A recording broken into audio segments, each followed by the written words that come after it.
The air always carried the smell of smoke and burned metal, as if the world itself was slowly dying. He no longer remembered exactly how old he had been when it all started. 8, maybe 9.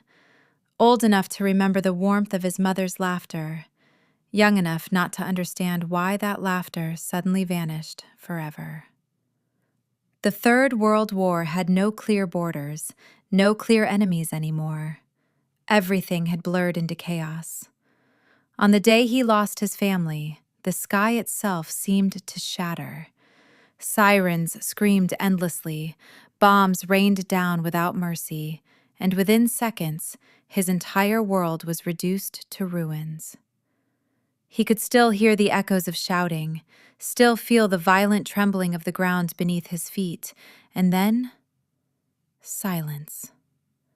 A heavy, suffocating silence.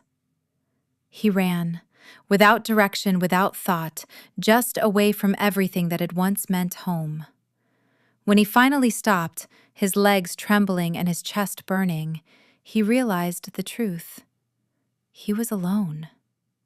The days that followed became one long, endless struggle to survive. Hunger clawed at him constantly, and thirst drained what little strength he had left. Sleep barely came, and when it did, it was filled with fear. Every sound made him flinch, every shadow felt alive. He learned quickly that trust was dangerous. People were no longer something safe.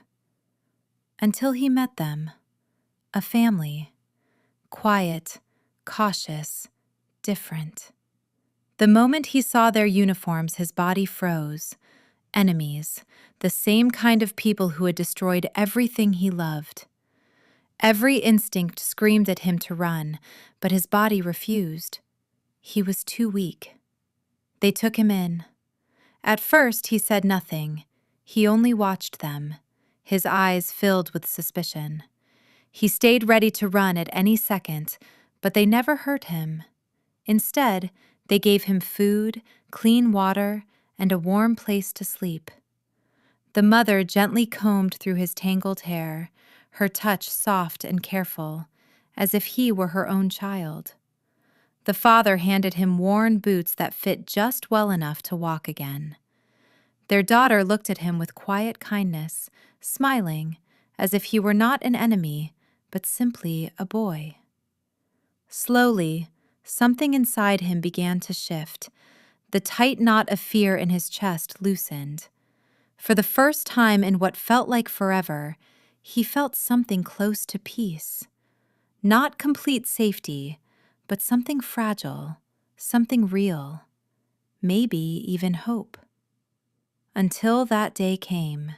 It started with noise. Harsh voices, heavy footsteps, the sudden crash of a door being forced open. Armed men flooded inside. In that instant, he understood. They had been found. The father looked straight at him, his expression firm, leaving no room for doubt. He pointed toward the back. Run. The mother gently pushed him forward, her eyes filled with sorrow and quiet strength. The daughter met his gaze one last time, her smile gone, replaced by something deeper, something final. He ran. Behind him, gunshots shattered the air. Screams followed, sharp and brief. Then, nothing.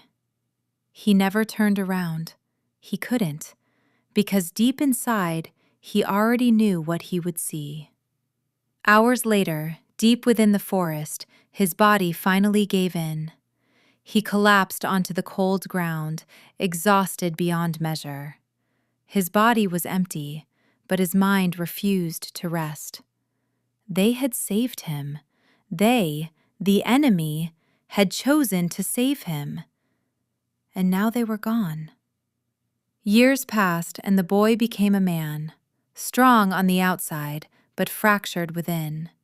Quiet, distant, shaped by a world that showed no mercy. He learned to survive in silence, to live among ruins, to trust no one but himself. Yet at night, When the wind whispered softly through the trees, the past always found its way back to him. The mother's gentle hands in his hair, the father's steady presence, the girl who had seen him as human.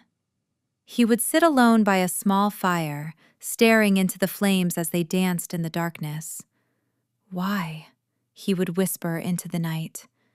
But no answer ever came, only pain and memories.